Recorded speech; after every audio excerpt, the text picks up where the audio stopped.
दोस्तों, अॼु पंहिंजे नेक्टोफिलिया स्टूडियो में जयमान वारे ॾात धणी खे कुर्ब जी कोच ॾिनी आहे साईं, जे पंहिंजी ज़िंदगी जे हर रंग ऐं मौज़ू ते इंतिहाई ख़ूबसूरत लिखियो आहे ऐं लिखी रहिया आहिनि।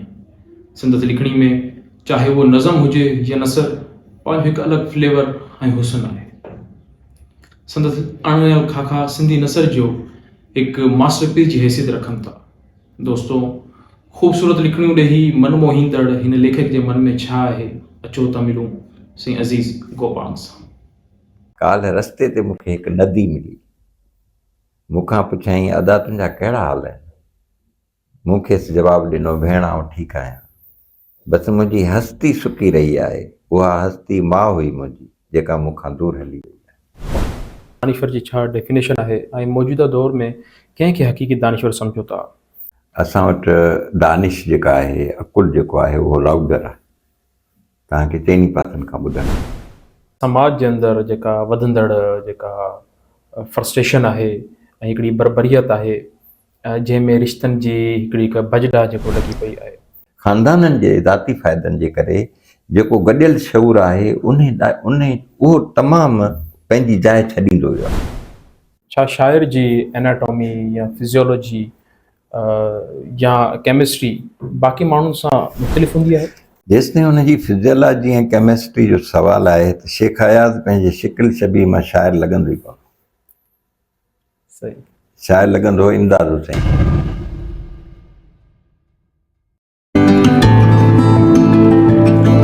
सभिनी खां पहिरीं त तव्हांजी वॾी महिरबानी, लख कुर्ब त तव्हां असांजे स्टूडियो नेक्टोफिलिया ते आया। महिरबानी महिरबानी। कॉलमिस्ट आहियो, खाखा नफ़ीस आहियो, शाइर आहियो, आत्म कथाबा लिखो पिया ऐं नॉविल पण लिखो पिया। एतिरा मीडियम कहिड़ी सिन्फ़ जेको आहे तव्हांजे दिलि जे वेझो आहे? असुल में इहो ईअं आहे त लिखण में का चॉइस मुंहिंजी न हूंदी आहे त मां शेर लिखां या खाको लिखां या आत्मकथा लिखां, इहो प्री प्लान न हूंदो आहे जी त तव्हां अॻ में सही संभरी। अच्छा, छो त असांखे कंहिं ख़ासि मख़सूस जाइ ते कोन्हे वञिणो हूंदो।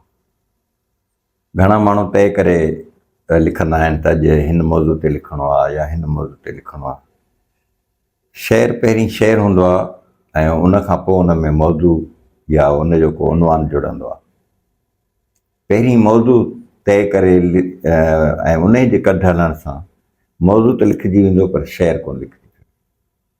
सही, ईअं ई आहे त जॾहिं बि का ॻाल्हि, पहिरीं ॻाल्हि तव्हांजी दिलि में को ख़्यालु उभरंदो आहे।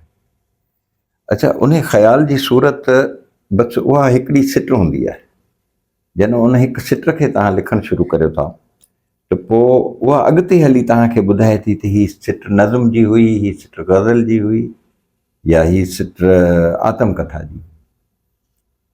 उतां खां मुंहिंजे लिखण जा मामला शुरू थींदा आहिनि। कॾहिं बि ईअं न थियो आहे त मां ग़ज़ल सोचे ग़ज़ल लिखां ऐं नज़म सोचे नज़म लिखां। मां लिखणु वेंदो आहियां, पोइ लिखंदे उन ई तख़लीक़ जी शिकिल ऐं सूरत जुड़ंदी आहे। जीअं इंसानु सिरजंदो आहे त पहिरीं उनजो को बि जेंडर न हूंदो आहे माउ जे पेट में, त हीउ पुटु आहे या हीउ धीउ आहे, उहो बाद में जेंडर डेवलप थींदो आहे 3-4 महीननि खां पोइ। त तख़लीक़ बि ईअं आहे त तव्हां ॼणा लिखो था का सिट, उहो ख़्यालु उहो कहिड़ी सूरत वठे थो, इहो बाद जो मसइलो आहे। बाक़ी जेको इन ई सवाल सां गॾु तव्हां सवाल कयो, कहिड़ी तख़लीक़ जो कहिड़ो पासो तव्हांजे वेझो आहे, शाइरी या नसर, इहे ॿ आहिनि वॾा शोभा। त मुंहिंजे लाइ इहो फ़ैसिलो करणु ॾाढो ॾुखियो आहे। मुंहिंजा दोस्त या हमअसर चवंदा आहिनि त मां शाइरी में नसर लिखंदो आहियां ऐं नसर में शाइरी। त जेको मुंहिंजो नसर आहे उहो बि बयान या नसर न आहे हूंदो, जीअं नसर लिखिजे थो या जेको प्रैक्टिस में आहे। मुंहिंजो नसर सॼो जुमलनि में हूंदो आहे ऐं उहे जुमला पाण में ॻंढिजी का सूरत वठंदा आहिनि। ऐं शाइरी में बि मुंहिंजे लहजे में ऐं शाइरी में तरन्नुम खां वधीक, लय खां वधीक, फसाहत ऐं बलागत खां वधीक मुंहिंजो ख़्यालु हूंदो आहे ॿोली जी सादगी। सही। इहा जेका ॿोली जी सादगी आहे उहा शेर खे खणी बीहंदी आहे ऐं मुंहिंजे नसर खे। पर जीअं त मां पंहिंजी तबियत में लिखण जे हवाले सां न बि खणी चइजे, पर तबियत में शाइरी ॾांहुं वधीक माइल आहियां। नसर त मूं तॾहिं घणो देरि सां लिखियो। नसर लिखंदे मूंखे, मां सम्झां थो त मूंखे 4-5 साल थिया आहिनि। अच्छा। ऐं बाक़ी सॼी ज़िंदगी मूं शाइरी कई आहे। त हींअर बि मुंहिंजा शाइरी जा 2 मजमुआ 2024 में आया, उहे नज़्म हुया। त बाक़ी इन खां अॻु में, थोरो अॻु में 2024 में या इन खां थोरो अॻु में मुंहिंजा ख़ाका आया, या 2-3 किताब ख़ाकनि ते अची चुका आहिनि। बाक़ी सेब वेझड़ाई वारे हफ़्ते में। बाक़ी शाइरी सां जेको मुंहिंजो मामिलो आहे उहो इलाही पुराणो आहे, नंढपण खां सम्झो त ईअं आहे। त मां शाइरी लाइ मां सम्झां थो त शाइरी जी मीडियम मुंहिंजे इज़हार जे लाइ काफ़ी हूंदी आहे। सही। अच्छा अज़ीज़ साहब, छा शाइर जी एनाटॉमी या फिजियोलॉजी या केमिस्ट्री बाक़ी माण्हुनि सां मुख़्तलिफ़ हूंदी आहे? जेसिताईं हुनजी फिजियोलॉजी ऐं केमिस्ट्री जो सुवालु आहे त शेख हयात पंहिंजे शिकिल शबी मां शाइर लॻंदो ई कोन। सही। शाइर लॻंदो हो इमदाद हुसैनी, शाइर लॻंदो हो वफ़ानाथन शाही। शाइरनि जा जेके तस्वर जुड़नि था उन में इहो आहे त उहे तबाह हाल हूंदा आहिनि, वीरान हूंदा आहिनि, वार विखरियल हूंदा आहिनि, पंहिंजी ख़बर न पवंदी अथनि। जी जॉन एलिया, जीअं जॉन एलिया ऐं अहिड़ा केतिरा ई शाइर। पर फैज़ अहमद फैज़ बि शाइर हुयो, केॾो डिसिप्लिन, वेल ड्रेस्ड ऐं हिकिड़ो ज़बरदस्त पंहिंजे दौर जो शाइर। साॻे वक़्तु सागर सिद्दीकी बि शाइर हुयो जेको रोडनि रस्तनि ते किरियो पियो हूंदो हुयो। शाइर हू बि हुया, शाइर ही बि आहिनि। पर शाइर जो जेको वधीक इमेज जुड़ियल आहे असां वटि, उहो इहो आहे त शाइर विखरियल क़िस्म जो माण्हू हूंदो। तोणे जो जेके विखरियल न हुया उहे तमामु वॾा शाइर हुया। आयाज़ ॾिसो, ऐं जेकॾहिं मुक़ाबले में वरी ॾिसो त जेको शाइर लॻंदो हो सो इमदाद हुसैनी लॻंदो हो। सही। ठीकु आहे, अहिड़ा केतिरा ई असां वटि मिसाल आहिनि। पर मां सम्झां थो त इन लाइ कुझु मख़सूस कोन्हे। शाइरी केरु बि करे सघे थो। तव्हांखे कतई कोन लॻंदा पंहिंजे मिज़ाज में, पंहिंजनि रवैयनि में, पंहिंजे उथण में, पंहिंजे वेहण में शाइर न लॻंदा, पर ख़बर पवंदी त उन्हनि जी शाइरी कमाल जी शाइरी थी। पर मां सम्झां थो त इहो जेको हिकिड़ो ट्रेंड हलियो आहे उहो शौरी तौर ते बि हूंदो आहे त माण्हू शौरी तौर ते शाइर नज़र अचण जी कोशिशि कंदा आहिनि, ऐं जेको थियणु चाहींदा आहिनि पोइ उहे नज़र बि ईंदा आहिनि आहिस्ते आहिस्ते। तंहिंजे करे मां सम्झां थो त शाइर पंहिंजी सिरिश्त में मुख़्तलिफ़ थिए थो, पर उनजी केमिस्ट्री या उन जा जेके ॿिया ज़िंदगी जा मामला आहिनि उन्हनि ते उन्हनि जो असरु नज़र न अचे थो सुठो। अज़ीज़ साहब, तव्हांजी जेका नसर आहे उनजो पंहिंजो अलॻि हिकिड़ो फ्लेवर आहे। उहा फ्लेवर मुशाहिदे जी देन आहे या मुताले जी? असुल में मां हिकिड़ी ॻाल्हि चवंदो आहियां जेका ॾाढी असांजा ॿुधंदड़ बि जेके आहिनि ऐं तव्हां सभिनी दोस्तनि जेके नौजवान आहिनि ख़ासि करे, अॼुकल्ह बल्कि घणे वक़्त खां हिकिड़ो रवाजु आहे त मां जेकॾहिं हिकिड़ो किताबु पढ़ंदुसि नीट्शे जो या मिल्टन जो या शेक्सपियर जो या वर्ड्सवर्थ जो, त मां ॻोल्हे माण्हुनि खां पुछंदुसि दादा तव्हां हीअ किताबु पढ़ियो आहे, ऐं का बि ॻाल्हि कंदुसि त तव्हां हवालो ॾींदुसि। हाणे तव्हां पढ़ो था माण्हुनि खे ॿुधाइण जे लाइ न, तव्हां पढ़ो था पंहिंजी शख़्सियत सादी लाइ।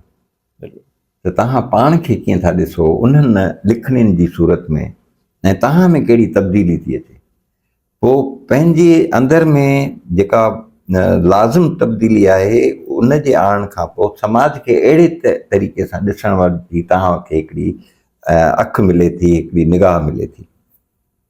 असां वटि कुझु ॿियो रवाजु आहे। असां कुझु बि पढ़ूं था, कुझु बि ॿुधूं था त असांखे ॼाण ऐं मुताले जो एॾो हिकिड़ो अहसासु थो थिए जो असां उहो सॼी दुनिया ते जेको आहे सो उनजो रोब विझण जी कोशिशि कंदा आहियूं या उनजो असरु। असुल में छा आहे त मूं कॾहिं बि पंहिंजे मुताले खे ज़ाहिर आहे उहो तव्हांखे लिखण जो ॾांहुं ॾींदो, तव्हांखे ॿुधाईंदो त जुमिलो किथे बीहे, तव्हांखे ॿुधाईंदो त सिट कीअं हुअणु खपे, तव्हांखे ॿुधाईंदो त उनजो कंटेंट छा आहे, प्लॉट छा आहे, क्लाइमेक्स छा आहे। इहे शयूं ठीकु आहे तव्हां सिखंदो, पर तव्हां में तख़लीक़ी सघ मुतालो नथो आणे। त कंहिंजो जेकॾहिं मुतालो तख़लीक़ी सघ आणे हा त दुनिया में एतिरा केतिरा ई माण्हू पढ़ियल आहिनि, PhD आहिनि, PhD जेके बि आहिनि दुनिया जा, या जेके वॾा वॾा ॾाहा आहिनि, दानश्वर आहिनि, बसि सिटूं लिखी सघनि था, तख़लीक़ी कोन था लिखी सघनि, उन्हनि जे वस में न आहे। उन्हनि जे वस में इहो आहे त जेको जहान जो लिटरेचर पढ़ियो अथऊं, अदब पढ़ियो अथऊं, वेही उन जा हवाला ॾियनि ऐं उन ते ॻाल्हाइनि। उहो क्लास त वठी सघनि था, हू माण्हुनि खे पढ़ाए त सघनि था, हू लेक्चर त डिलीवर करे सघनि था, पर तख़लीक़ी हिकिड़ी सिट बि चई नथा सघनि। उन जे पोयां लकाउ छा आहे त माण्हू जो जनम जेको थिए थो, उनजी जेका परवरिश थिए थी, उनजी जेका पालना थिए थी, उहो जंहिं हालतुनि में वॾो थिए थो, हू रिश्तनि खे जीअं ॾिसे थो, हुनजे अंदरि जेका भञ ड्राह थिए थी, आख़िर में नतीजो उहा ॾींदी आहे। जेकॾहिं हुनजे ज़िंदगी में वफ़ा जा दास्तान आहिनि त वफ़ा ईंदी, जेकॾहिं बेवफ़ाई जा दास्तान आहिनि त बेवफ़ाई। ऐं लिखणु मां सम्झां थो त मां शेक्सपियर जो हवालो ॾियां, इन खां चङो हूंदो आहे त मां मुंहिंजे नाने ही ॻाल्हि कई हुई, मां उहा ॻाल्हि कंदो आहियां।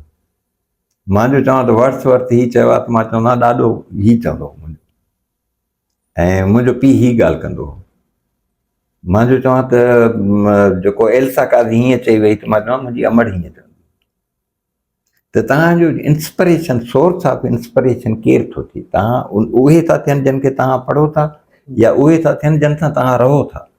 त मां सम्झां थो त मां जन हालतुनि में रहियुसि, जन हालतुनि में वॾो थियुसि, जेके ख़ुशियूं मूं ॾिठियूं, जेके ॾुख मुंहिंजे पासे खां गुज़रिया, उन्हनि जे असर में मूं लिखियो।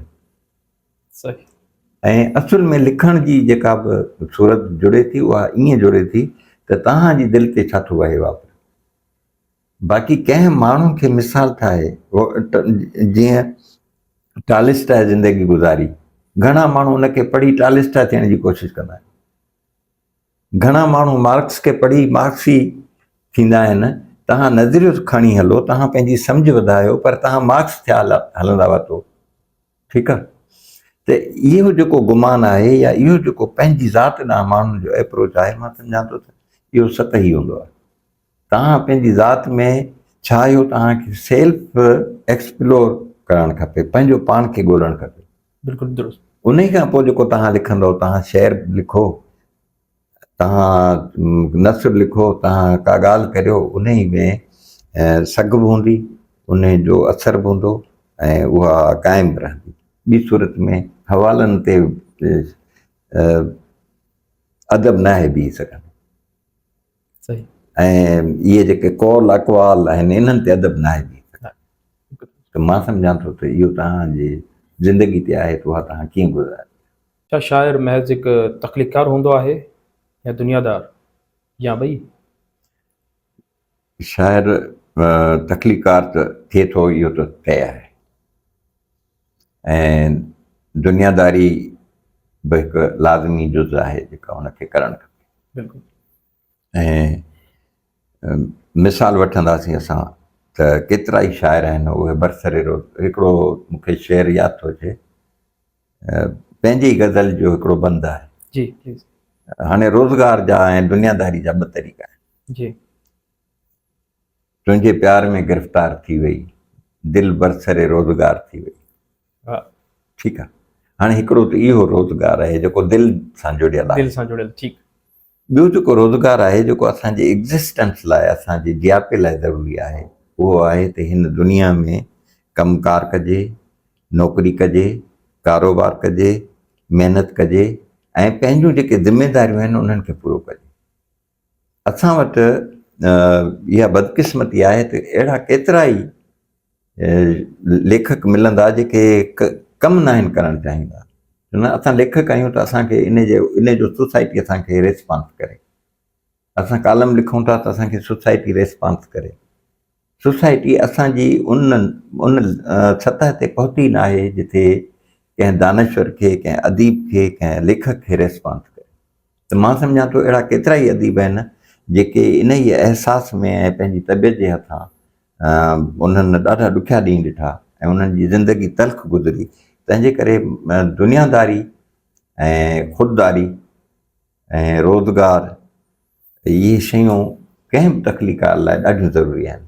लिखणु असां वटि अञा प्रोफेशन जी सूरत न आहे वठी सघियो, जिथे लिखजे ऐं उनजो अजुर मिले, समाज उनजी तव्हांखे मोट ॾे। तंहिंजे करे मां सम्झां थो त दुनियादारी जेका आहे उहा बि लाज़मी आहे। तोणे जो भली उन में होशियारी न हुजे जी, पर हुअणु खपे। अच्छा अज़ीज़ साहब, जी तव्हां थोरी अॻु पहिरीं ॻाल्हि कई त इंस्पायर करण सां, तव्हां ढिघे अरसे खां लिखो पिया, कहिड़ी ॻाल्हियुनि तव्हांखे लिखण लाइ इंस्पायर कयो? इहो ॾाढो हिकिड़ो दिलचस्प सुवालु आहे। माण्हुनि खां पुछिबो आहे त तव्हां कॾहिं खां लिखणु शुरू कयो, त हिकिड़ो तइ थियल जवाबु हूंदो आहे त नंढपण खां। अच्छा, हाणे तव्हां इहो आहे हालतुनि ते त तव्हां सां हादसो जवानी में थिए थो या नंढपण में थिए थो या पीढ़ी में थिए थो। दुनिया में केतिरा ई राइटर आहिनि जेके वॾी उमिरि में लिखणु शुरू कनि, उन्हनि कयो आहे।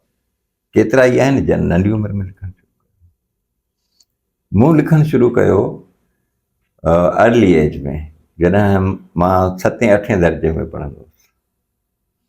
त मूंखे लिखण जे लाइ शेर जी बि ख़बर कोन हुई, वज़न बहर जी अञा ताईं बि ख़बर कोन्हे। त गज़ल में जा वज़न बहर ऐं इहा जेका पाबंद शाइरी आहे इहा मूंखे ॾाढी माना ॾुखी लॻंदी आहे। मूंखे उन्हनि उसूलनि जी ख़बर बि आहे, मां शाइरी पढ़ाई बि आहे ऐं उहे मामला मूंखे सम्झ में बि अचनि था, पर जॾहिं मूं उन्हनि जे पाबंदी में लिखण जी कोशिशि कई आहे त मां लिखी न सघियो आहियां जेको चाहियो आहे। त मूंखे यादि आहे त 7-8 में मां पढ़ां थो त मां पंहिंजी डायरीअ ते लिखां थो त उहे सिटूं कहिड़ियूं आहिनि उहे तव्हांखे ॿुधायां थो। त हुन मूंखे चयो, जेको हुनजो जुमिलो, हू केर बि, हू कहिड़ी बि हस्ती, ठीकु आहे, त उहो हुनजो चयल जुमिलो वरी मूं हुनखे चयो, वरी पंहिंजो लिखियलु जुमिलो। सही, ईअं जुमिलनि में मूं लिखणु शुरू कयो। त उन सां मूंखे उहा यादगिरी रहिजी वेंदी हुई त काॾे विया हुआसीं, केरु मिलियो हो, हुन हीअं चयो, मूं हीअं चयो, ठीकु आहे। जंहिंखां पोइ तक़रीबन मां सम्झां थो त 8 दर्जे में हुयुसि त मूं हिकिड़ो शेर लिखियो हो, ॾाढो मुख़्तसर। उहो मूं अख़बार खे मोकिले ॾिनो, इबरत अख़बार खे, त उन ई जे अदबी सुफ़े में उहो छपिजी वियो। शेर जो छपिजी वियो त ॿिए ॾींहं ते जेके बि उस्ताद हुया ऐं मुंहिंजा क्लासी हुया, उहे वॾे माना शान मान सां ऐं उहो मूंखे महसूसु करायूं त हीअ त तमामु वॾी ॻाल्हि आहे। त उहा जेका पज़ीराई मिली उहा शायदि मूंखे अदब ॾांहुं वठी आई।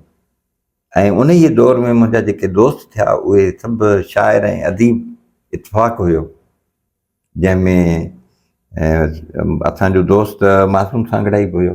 मुंहिंजो अदब ॾांहुं घणो लाड़ो हुयो न, मूं इहे सिटूं लिखियूं पे, पर मूं में ख़राबु थियण जी जेका टेंडेंसी हुई उहा तमामु घणी हुई। अच्छा, रुलण जी, विढ़ण जी, फिल्मूं ॾिसण जी, रांदियुनि जी, इहा टेंडेंसी मूं में घणी हुई। मूंखे पंहिंजो पाण खे तबाह करण जी सलाहियत तमामु घणी हुई। पर जेके मुंहिंजा दोस्त हुया उहे मूंखे वठी करे अदबी क्लासनि में वेंदा हुया ऐं किताब पढ़ाईंदा हुया, जिन में असांजो उस्ताद साईं अलहवरायो बिहण आहे, झोल जो साईं वॾो नाले वारो उस्ताद ऐं अदीब आहे, साईं मासूम सांगड़ाई हुयो। असांजा ॿिया बि उस्ताद हुया जन असांखे, साईं मुनीर सोलंगी हुयो शाइर पीर ॻोठ जो, उन्हनि असांखे छिके अदब ॾांहुं आंदो ऐं असां उते बीही रहियासीं। न त को बि सबबु न हो त मां पंहिंजे लेखे शाइर हुजण जे बजाए मां को ॾाढो मर्स हुजां समाज में जेके अॼुकल्ह नज़र अचनि था। अच्छा अज़ीज़ साहब, हिकु अदीब या शाइर समाज में मिसफिट हूंदो आहे, हिन जा छा सबब आहिनि? मां वरी इहो सुवालु ॿुधणु चाहींदुसि। हिकु अदीब या शाइर समाज में मिसफिट हूंदो आहे, हा, हुन जा छा सबब थी सघंदा?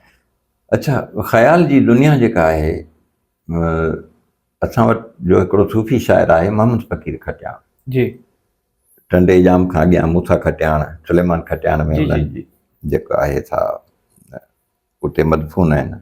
मोहम्मद फ़क़ीर खटियाण जो हिकिड़ो शेर आहे त ख़्याल जो मतिलबु ख़्याल में आहे, ख़्याल जो मतिलबु ख़्याल में कमु ख्याल आहे, में आए। माना ख़्याल दर ख़्याल। हाणे जेको फ़नकार आहे, आर्टिस्ट आहे, मां सम्झां थो त शाइर हुजे या मूसीक़ार हुजे, रक़ास हुजे या नाविल निगार हुजे, जेके फ़नून लतीफ़ा लतीफ़ फ़न जा जेके बि शोबा आहिनि उन्हनि सां जेके, या मुसवर हुजे, उन्हनि सां जेके माण्हू लाॻापियल आहिनि उहे जीअं त हसास थियनि था, बिना घणा हसास थियनि था। इन ई करे हू हिन दुनिया जे सख़्तियुनि खे सां मैच नथा करे सघनि, घणा तणा उनखे सरेंडर कंदा आहिनि। मां नथो चवां त हू दुनिया सां हली न सघंदा आहिनि, दुनिया सां हली सघंदा आहिनि, पर दुनिया उन्हनि जे ख़्याल जहिड़ी न आहे हूंदी। सही इन ई करे हू उन खां घणो ॿाहिरि निकिरी वेंदा आहिनि या उन सां एडजस्ट न थी सघंदा आहिनि। बाक़ी हीअ दुनिया असुल में आहे ई इन्हनि माण्हुनि लाइ त हू उन ई में जीअनि, उन ई खे महसूसु कनि ऐं उन ई खे माणीनि, पर ईअं थिए घटि थो। मां वटि दानिश्वर जी छा डेफिनेशन आहे ऐं मौजूदा दौर में कंहिंखे हक़ीक़ी दानिश्वर सम्झो था ऐं तव्हां छा था सम्झो त मौजूदा जेको आहे दौरु आहे हुन जे अंदरि जंहिंजो शहूर सिंध सां गॾु बीठल हुजे? असुल में त दानिश घणो करे ख़ामोश रहंदी आहे। बिल्कुलु ठीकु। असां वटि दानिश जेका आहे, अकुल जेको आहे उहो लाउडर आहे, तव्हांखे चइनी पासनि खां ॿुधण में थो अचे। मूंखे इंतज़ार हुसैन जी हिकिड़ी लिखणी यादि थी अचे, जेका हिकिड़ी हिकायत आहे त हिकिड़ो बादशाह हुयो, उनजी दरबार में हिकिड़ो दानेश्वर आयो त मां दानेश्वर आहियां, मूंखे मुआवज़ो ॾियो। बादशाह हुनखे मुआवज़ो ॾिनो, वज़ीफ़ो सम्झो, उन वञी इहा ॻाल्हि ॿाहिरि कई। पोइ ॿिए ॾींहं ते 10 ॿिया दानेश्वर आया ऐं 3 ॾींहं ते 20 आया। पोइ दरबार सॼी दानेश्वरनि सां भरी ऐं सभु पंहिंजे पंहिंजे हिसे जो वठी वञणु लॻा। त दरबार में हिकिड़ो वज़ीर हुयो, उन बादशाह खे चयो त हीअ त खज़ानो ई ख़ाली थी वेंदो, तव्हां सभिनी दानेश्वरनि खे पैसा हेठा ॾियो। चई त पोइ भला कंहिंखे ॾियूं, इहे चङा माण्हू आहिनि, इन्हनि खे ॾिजे। त चई इहे आहिनि ई कोन। वज़ीर चयो त बादशाह चयोसि त उहो कीअं? चई जेके नथा अचनि न उहे दानेश्वर आहिनि। असां वटि जेको दानेश्वर आहे उहो प्रिविलेज आहे, उहो दानिश जूं 2 ॻाल्हियूं करे ऐं सभई फ़ाइदा खणे थो। दानिश जेका आहे उहा लिका बुणल लोक में छा साईं जी हिकिड़ी छट, जेको ॾाहो माण्हू आहे, दानिशमंद आहे, दानेश्वर आहे, उहो घणो तणो असांजी सोसाइटी खां कटियल आहे ऐं उहो इन ई सॼी हुन जो हिसो नथो बणिजे। बिल्कुलु ठीकु। उन माण्हू जो कमु आहे जेको दानिश खे ॻोल्हे थो, उहो उन्हनि ताईं वञे। अहिड़ा केतिरा ई किरदार आहिनि। मूंखे हिकिड़ो किरदारु यादि थो अचे त असांजे मां कुझु साल अॻु में हिकिड़े स्कूल में शेख भिरकियो जे वेझो फारान शुगर मिल जो स्कूल हुयो, उते प्रिंसिपल हुयो। उते हिकिड़ो हमरा पेरें उघाड़े उहो ईंदो हो पंहिंजे भाइटी खे कुल्हे ते खणी जी स्कूल छॾणु। त मूं हुन खां पुछो त ही ॿारड़ो केरु आहे? चई मुंहिंजो भाइटियो आहे। मूं चयो हिन जो पीउ छो नथो हिनखे खणी अचे स्कूल? त उन चयो त साईं हिन जो पीउ कमाए थो ऐं हिनखे स्कूल पहुचाइण जी ड्यूटी मुंहिंजी आहे। ऐं हिकिड़ो बिना सादो मेरड़ो कोझो, त मूंखे हुनजी इहा ॻाल्हि एॾी सुठी लॻी जो मां हुन सां ॻाल्हाइण ऐं कचहरी करणु शुरू कई। पोइ मूंखे ख़बर पई त मूं समेत स्कूल में को बि उन जहिड़ो पढ़ियल माण्हू कोन, उन जहिड़ो सम्झ भरियो माण्हू कोन, उन ई जहिड़ो को ॾाहो माण्हू कोन। हुन मूंखे हिकु भेरे चयो त हिकिड़ो माण्हू अगरि हिकिड़े माण्हू खे पढ़ाए, 2 खे न, 3 खे न, 4 खे न, 5 खे न, हर हिकु माण्हू ॿिए हिकु माण्हू खे पढ़ाए त असांजो समाज सही थी वेंदो। दानिश जो इहो नुक़्तो मूं हिकिड़े अणपढ़ियल माण्हू खां, हिकिड़े सादे ॿाराड़ी जे माण्हू खां सिखियो। त मां सम्झां थो त दानिश जेका आहे, जेको अकुलु आहे, उहो मेटाफिज़िक्स में कोन्हे लिखियलु। सही। उन जी केमिस्ट्री का अलॻि कोन्हे। उहा उन दानिश, उन अहसास जो नालो आहे जेको तव्हांखे माण्हुनि सां ॻंढे थो। जेकॾहिं तव्हांजी दानिश माण्हुनि सां ॻंढियल न आहे, माण्हुनि जे मिज़ाज सां उहा मेल नथी खाए ऐं माण्हुनि जे ॾुख खे महसूसु नथी करे, त उहा दानिश कोन्हे, उहा सियाणप आहे। उहा साञा कोन्हे, उहो अकुलु आहे। त अकुलमंद माण्हू त हिन दुनिया में जाम आहिनि, कारोबार कनि पिया, मज़े सां वेठा आहिनि। त असांखे इहो तइ करिणो पवंदो त असांखे साञा सां गॾु हलणु खपे, सम्झ सां गॾु हलणु खपे, या अकुल सां। अकुल माना फ़ाइदो, अकुल माना वापारु, अकुल माना पंहिंजी ज़ात जो मफ़ाद। सही। साञा माना इंसानियत सां गॾु बीहणु, ॿिनि माण्हुनि जो ख़्यालु करणु। त मां सम्झां थो त जेकॾहिं असां साञा खे ॻोल्हियूं त असांखे सिंध में जहान खान खोसो मिलंदो। ठीकु आहे, हिकु अहिड़ो किरदारु जेको थर मां निकिरे थो ऐं माण्हुनि जा ॾुख खणी हिते हैदराबाद जे ऑफिसुनि में हले थो ऐं उन्हनि जा मसइला हल कराए थो। हुयो त आम माण्हू। बिल्कुलु ठीकु। ॿिया वरी दानश्वर अहिड़ा आहिनि जेके ज़िंदगी जे सभिनी सहूलियतुनि सां वेठा आहिनि ऐं उहे आम माण्हू खां कटियल आहिनि, आम माण्हुनि ताईं उन्हनि जी पहुच कोन्हे। त मां सम्झां थो त उन्हनि जो मुतालो ज़रूरु हूंदो, उन्हनि खे ॼाण ज़रूरु हूंदी। उहे कोई बि मुक़ाबलनि में अची सघनि था, उहे सुवाल जवाब ॾेई सघनि था, पेपर में पास थी सघनि था, पर हू जेको इम्तिहान आहे इंसानियत वारो, फज़ीलत वारो, उन में उहे फेल आहिनि। मां ईअं सम्झां। न बिल्कुलु ठीकु सर। अज़ीज़ साहब, समाज जे अंदरि जेका वधंदड़ जेका फ्रस्ट्रेशन आहे ऐं हिकिड़ी बरबरियत आहे, जंहिंमें रिश्तनि जी हिकिड़ी हिकु भॼडा जेको लॻी पई आहे, तकलीकार जे हिसाब सां तव्हां हिनखे कीअं था ॾिसो ऐं छा हिन जो को एंड आहे? असुल में असांजो जेको समाज आहे उहो भंज राह वारी सूरत मां गुज़रे पियो। बिल्कुलु। इहो रुॻो हींअर ई न, समाज जी हिकिड़ी सूरत जोड़ण वारी थींदी आहे, ॿी भंज राह वारी थींदी आहे, ऐं ॿई उन्हनि जी जोड़जक ऐं भंज राह वारा मरहला गॾोगॾु हलंदा आहिनि। हाणे ॾिसणो इहो आहे त असां वटि भंज राह वधीक पई थिए या जोड़जक वधीक पई थिए। हिन दौर में असांजे समाज में भंज राह वधीक। उन जो सबबु इहो आहे त मादी सबबनि जे करे, मादी फ़ाइदनि जे करे, ज़ाती फ़ाइदनि जे करे, ख़ानदाननि जे ज़ाती फ़ाइदनि जे करे जेको गॾियल शऊर आहे उहो तमामु पंहिंजी जाइ छॾींदो वियो आहे।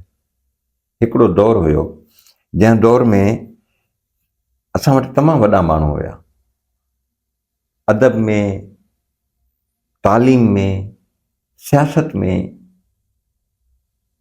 उहे राहूं तइ कंदा हुया त असांखे क़ौम खे केॾांहुं वठी हलिणो। हाणे उहे सियासतदान नथा कनि, हाणे ब्यूरोक्रेट तइ था कनि त असांखे क़ौम खे केॾांहुं वठी वञो। अॻे उस्ताद तइ कंदा हुआ त नौजवान नस्ल खे केॾांहुं वठी वञो, हाणे उस्ताद तइ नथा कनि। हाणे ज़रूरतूं तइ थियूं कनि त असांखे नौजवान नस्ल खे कहिड़े पासे मोकिलिणो आहे। असांखे पुट खे उस्ताद ठाहिणो आहे या CSP ऑफिसर ठाहिणो आहे, इहो पीउ तइ थो करे। जॾहिं पीउ तइ थो करे त मूंखे पुट खे CSP ऑफिसर ठाहिणो आहे, त हू इहो बि तइ थो करे त पुट हुनजो मफ़ाद करे। बिल्कुलु बिल्कुलु दुरुस्त। ठीकु आहे। ॿी जेका ॻाल्हि आहे उहा इहा आहे त तव्हांजी एजुकेशन ऐं तव्हांजी टेक्नोलॉजी जेकॾहिं मैच नथी करे, टेक्नोलॉजी अॻिते आहे ऐं एजुकेशन तव्हांजी पोइते आहे, त पोइ फ्रस्ट्रेशन थींदी। मिसाल तौरु असां मोबाइल ठाहियूं नथा पर इस्तेमालु था करियूं। जेका शइ असां ठाही न आहे, जंहिं ते असांजी पहुच कोन्हे ठाहिण जी, जॾहिं उनजो असां इस्तेमालु कंदासीं त लाज़मी ग़लति इस्तेमालु कंदासीं। जेकॾहिं असां इहो ईअं आहे त तव्हां पराओ माल चाढ़ियो ऐं उनखे कीअं था तव्हां रखो, इहो तव्हां ज़ाहिर आहे पोइ बेरहमी पैदा थींदी। त जेका शइ असां ठाही कोन्हे, हीअ जन ठाही आहे, उहे मोबाइल सेलफोन जो इस्तेमालु एॾो नथा कनि सवाइ कम जे, सवाइ इंतिहाई ज़रूरी कम जे, ऐं असां इंतिहाई ग़ैर ज़रूरी कम में रुधा पिया आहियूं। रुधल आहियूं, छो त असां इहा शइ ठाही कोन्हे, असांखे इन जो इस्तेमालु करण जो जेको मक़सदु आहे उन जी ख़बर कोन्हे। इन ई करे अकेलाई बि आई आहे, फ्रस्ट्रेशन बि आई आहे, कॉम्प्लेक्सिस बि आया आहिनि ऐं भंजरा बि आई आहे। सोसाइटी में जेसि ताईं असां तालीम जो मयार बुलंद न कंदासीं, जेसि ताईं असां स्कूलनि जो मयार बुलंद न कंदासीं, जेसि ताईं असां सही उस्ताद समाज खे न ॾींदासीं, तेसि ताईं मां सम्झां थो त इहा जेका भंजरा आहे इहा फितरी आहे। बिल्कुलु ज़रूरु, बिल्कुलु ठीकु आहे। अच्छा अज़ीज़ साहब, अदीब या शाइर जो सियासत में केतिरो कमिटेड हुजणु ज़रूरी आहे? जेसि ताईं मां सम्झां थो त शेख हयात हुयो, हुनजी ज़िंदगी असांजे अॻियां आहे, त हुन ज़िंदगी जो अध खां वधीक हिसो सियासत कई। बिल्कुलु। फैज़ अहमद फैज़ हुयो त तरक़ी पसंदि सियासत जो हिसो हुयो। हिंदुस्तान जा सभई तरक़ी पसंदि शाइर, कैफ़े आज़मी हुजे, सरदार जाफ़री हुजे, जान निसार अख्तर हुजे, जेके बि शाइर आहिनि हिंदुस्तान जा, उहे सभु सियासत सां ॻंढियल हुया। सिंध जा जेके बि शाइर हुया पंहिंजे 70-60-70-80 वारे ॾहाके जा, उहे सभई सियासत सां जुड़ियल हुया। इब्राहिम मुंशी हुजे, सरवेज सिजावली हुजे, मोहम्मद ख़ान मजीदी हुजे, उस्ताद बुखारी हुजे, उन्हनि जा उहे नज़रियुनि ते बीठल शेख हयात पंहिंजे लेखे। त मां सम्झां थो त जेकॾहिं को शाइर, को अदीब चवे थो त मुंहिंजो सियासत सां वास्तो न आहे, इन जो मतिलबु आहे त हुन तव्हांखे पाण ॿुधायो त मां कंहिं कम जो न आहियां। बिल्कुलु दुरुस्त। ठीकु आहे। हाणे उन में हिकिड़ी ॻाल्हि ॿी जेका आहे करणु ॾाढी ज़रूरी आहे। छा त पोइ हू अदब खे नारे तौरु इस्तेमालु करे? न, बिना नारे जे अदब तख़लीक़, अहिड़ो अदब तख़लीक़ करे जेको हुनखे पंहिंजे समाज ॾांहुं जवाबदार ठाहे, पंहिंजी क़ौम ॾांहुं जवाबदार ठाहे। हू सियासी कारकुन तौरु कमु भली न करे, पर हू क़ौम जे मामलनि खां वाक़ुफ़ु हुजे ऐं धरती जो जेको सुवालु आहे उहो हुनजे साम्हूं हुजे। त मां सम्झां थो त सियासत, असांजो दोस्त आहे हसन मुश्तबा, उहो सदाईं हिकिड़ी ॻाल्हि चवंदो हो त सियासत अदब जे समुंड में ॿुॾंदड़ ॿेड़ी जो नालो आहे। ठीकु आहे, पर मां सम्झां थो त अदब सियासत जे समुंड में ॿुॾंदड़ ॿेड़ी जो नालो आहे। जेसि ताईं तव्हां अदब ऐं सियासत खे अलॻि रखंदे बि गॾु नथा करे सघो, त पोइ मां सम्झां थो त अदब, अयाज़ खे ॾिसो, अयाज़ जी सॼी शायदि तूं चओ मां कुझां, तूं चओ मां लुछां, पर तोखां हिकिड़ी ॻाल्हि पुछां, तूं कंहिंखे ख़ामोश कंदे, ऐलान हज़ार मां न रुकां। बिल्कुलु।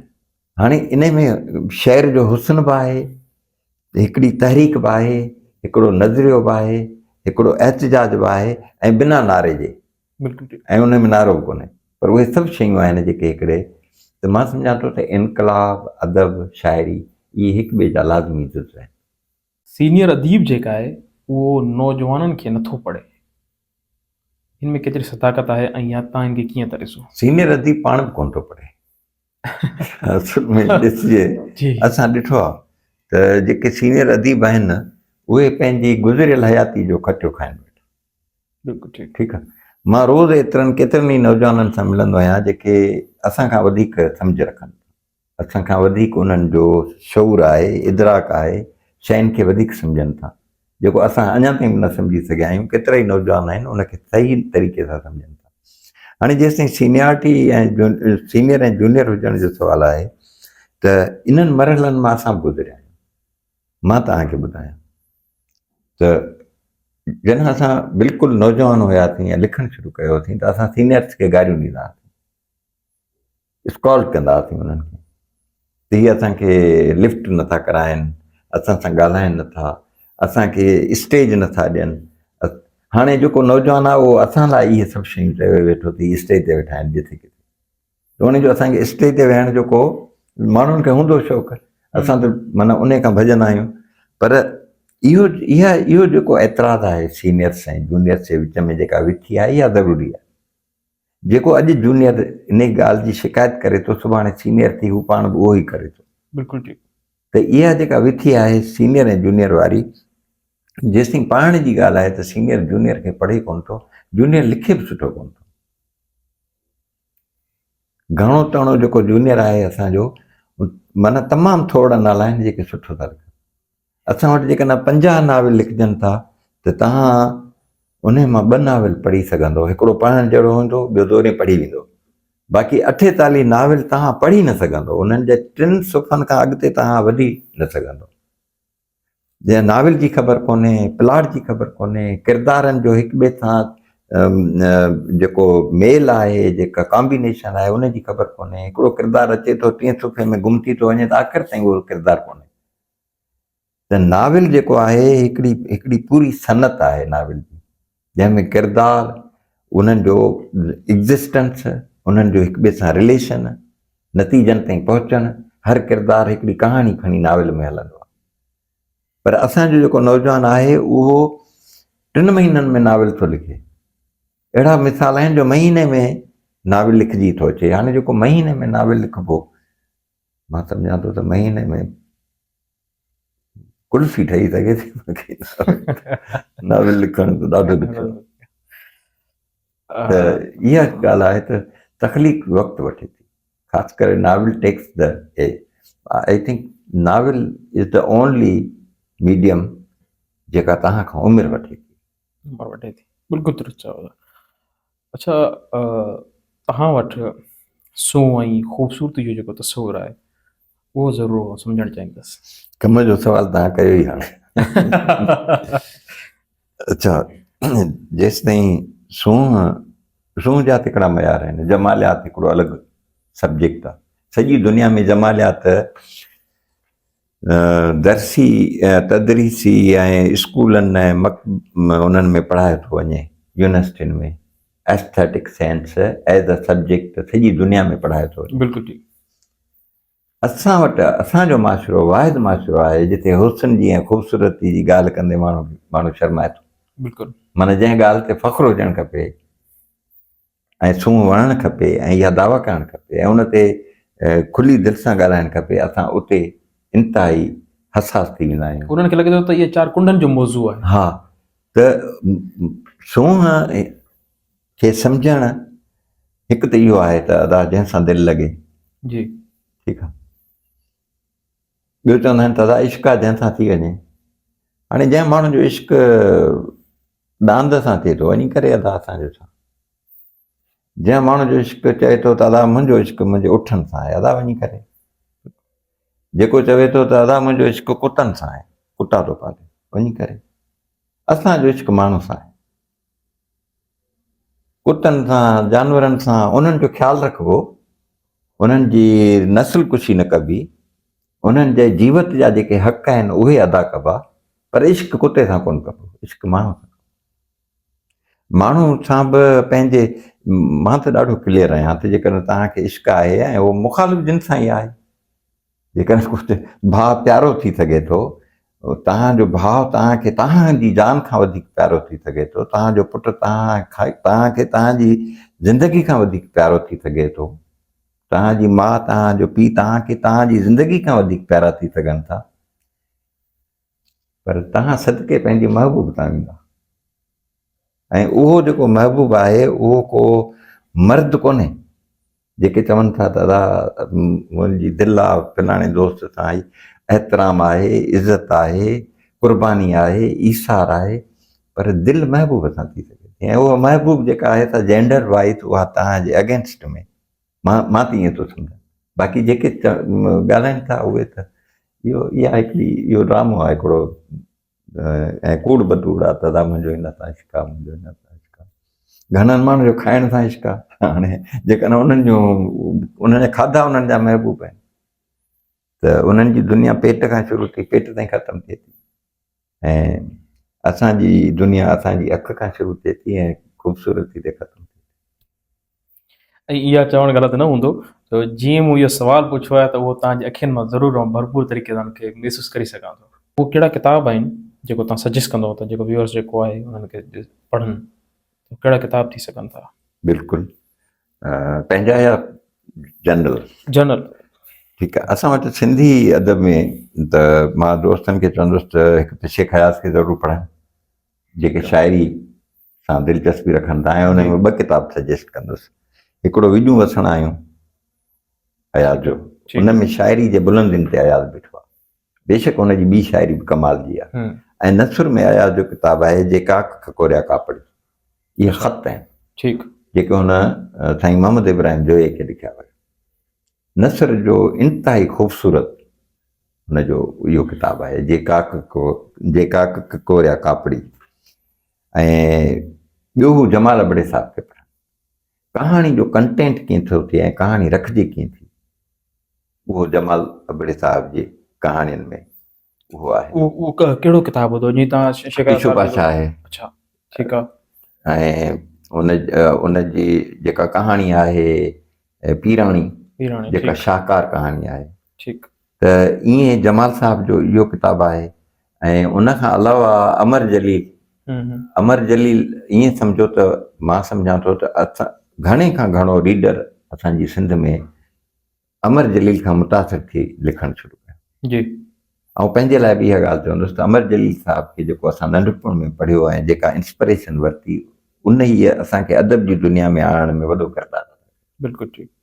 अमर जलील जो सरदलास जो सफ़र आहे, सिंधू मुंहिंजे साह में, इहे तमामु सुठा किताब आहिनि। हलीम बिरोही जो नाविल आहे ओड़ा, इहो त लाज़मी पढ़नि। अच्छा, इंतिहाई शानदार नाविल आहे, शाहकार जेकॾहिं नाविल चइजे जी। त ऐं उन नाविल जो इहा हिकिड़ी ख़ूबसूरती आहे त ज़रूरी न आहे त उहो शुरू खां पढ़ो, उहो किथां पढ़ो, उहो नाविल आख़िर खां पढ़ो, आख़िर खां शुरू ॾांहुं अचो या शुरू खां आख़िर ॾांहुं अचो या विच मां पढ़ो, तव्हांखे किथे महसूसु न थींदो त इन नाविल में का उञ रहिजी वई आहे या कंहिं चैप्टर में या कंहिं बाब में का ॻाल्हि खुटल आहे। त ईअं मां सम्झां थो त उर्दू में जेकॾहिं तव्हां चओ था त फैज़ साहब खे पढ़ो, मुनीर न्याज़ी शाइरी में तमामु वॾो,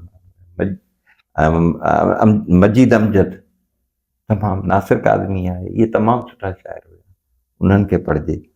त मां सम्झां थो त मुताले खे ईअं, बाक़ी जेकॾहिं दुनिया जो अदब आहे त उहो एप्रोच में बि आहे, पहुच में बि आहे, ॿियो न तॾहिं कलाक बि मुताले खे माण्हू ॾिए त सुठी ॻाल्हि आहे, उनजी शख़्सियत शादी थिए थी, पाण शयूं सम्झ में अचनि थियूं। बिल्कुलु ठीकु। तव्हां पंहिंजी ज़िंदगी जो को अहिड़ो ख़ूबसूरत वाक़ियो या ॾुख सां शेयर कंदव? ज़िंदगी में वाक़िया त घणा आहिनि ऐं ख़ुशियूं जेके आहिनि से बि जाम मिलियूं ऐं उन्हनि खे माणियो बि, पर जेसिताईं ॾुख जी ॻाल्हि आहे त लाज़मी आहे त माण्हू जन माण्हुनि सां प्यार थो करे, उहे हलिया था वञनि त ॾाढो ॾुख थो थिए, माण्हू टुटी थो पए। ऐं मुंहिंजे ॾुख में त मुंहिंजी अमड़ जो हिन दुनिया मां हलियो वञणु, उहो मूंखे माना उन लाइ वक़्तु कोन्हे त तव्हांखे अॼु ॾुख आहे सुभाणे न हूंदो, सुभाणे आहे परी न हूंदो, उहो मुसलसल हिकिड़ो अहसासु आहे जेको गॾु रहे। ॿियो मुंहिंजो दोस्त जेको तमामु मुंहिंजो वेझो दोस्त हो, ईअं सम्झो त माना असां गॾु वॾा थियासीं, गॾु पढ़ियासीं, गॾु सम्झियासीं, गॾु खिलियासीं, रुनासीं, घुमियासीं, फिरियासीं, उन जी खोट बि मूंखे ॾाढी महसूसु थींदी आहे। फ़कीर अब्दुल कादिर महर जेको मासूम सांगड़ई जे नाले सां मशहूरु हो, लिखंदो बि हुयो, हिकिड़ो हसीन इंसान हो, उहो बि जवानी में गुज़ारे वियो, उनजो ॾुख बि मूंखां सठो न सुठो। इहा नौकिरियुनि वारो छा मामिलो आहे त तव्हांजे बाबति इहो चयो वेंदो आहे त नौकिरियूं साईं तमामु घणियूं कयूं, हाणे हिकु माण्हू ऐं तमामु घणी नौकिरियूं ऐं उहो बि माना हिकु जाइ ते न हुजणु, इहो छा सबबु आहे? इहो सुवालु माना अॼु त हर सूरत इहो तइ थियणु खपे, इन जो जवाबु ॾियणु जी, त जीअं अॻिते इहो सुवालु घटि पुछो वञे। जी जी, असल में छा आहे त मुंहिंजी तबियत में ॿ टे ॻाल्हियूं अहिड़ियूं आहिनि जेके रुॻो मूं वटि आहिनि, ॿियनि वटि चङियूं ॻाल्हियूं बि हूंदियूं, उहे मूं वटि कोन्हनि, पर मुंहिंजी तबियत में हिकु ॿ ॻाल्हियूं अहिड़ियूं आहिनि जेके वरी ॿियनि वटि कोन्हनि। हिकु इहो त मां नौकिरी 2-3 सालनि खां वधीक का बि न करे, इहो मुंहिंजे लाइ वॾो माना अज़ाब हूंदो आहे त मां हिकिड़ी नौकिरी सालनि ताईं करियां, मां थकिजी पवंदो आहियां। उन जे पोयां का बि केमिस्ट्री कोन्हे, अच्छा उन जे पोयां को बि राज़ कोन्हे। सिधी ॻाल्हि आहे, हिकिड़ी नौकिरी, रोज़ वञण, हिकिड़ी टेबल कुर्सी, हिकिड़ा साॻिया माण्हू, साॻिया रस्ता, साॻिया वण, ऐं बेज़ार थी पवंदो, मुंहिंजो साहु मुंझंदो आहे, ऐं उहा नौकिरी छॾे ॾींदो।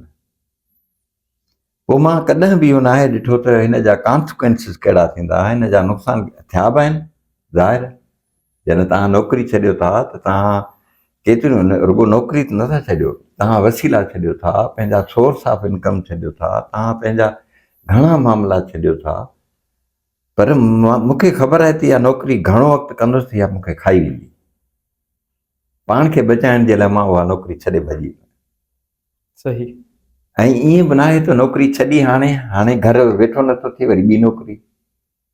त इहो कंदे कंदे मुंहिंजी 60 साल उमिरि अची थी आहे, त इहो सॼो मामिलो कंदे कंदे के मूं पंहिंजी हयाती में 50 खनि नौकिरियूं कयूं, ऐं उन्हनि 50 नौकिरियुनि में का बि नौकिरी जेका आहे उहा 3-4 सालनि खां मथे कोन्हे। ईअं घटि खां घटि नौकिरी जेका मूं कई 15 ॾींहं। अच्छा 15 ॾींहं। ठीकु आहे। ऐं घणे खां घणी जंहिं नौकिरी खे मूं टाइम ॾिनो उहा आहे 6 साल। अच्छा, जेका मां सम्झां थो त मुंहिंजी ज़िंदगी जी ॾिघे खां ॾिघी नौकिरी 6 साल हुई, जॾहिं मां सभ खां पहिरीं हिकिड़े स्कूल में उस्तादु थियुसि 1980 में, ऐं 86 ताईं उस्तादु आहियां।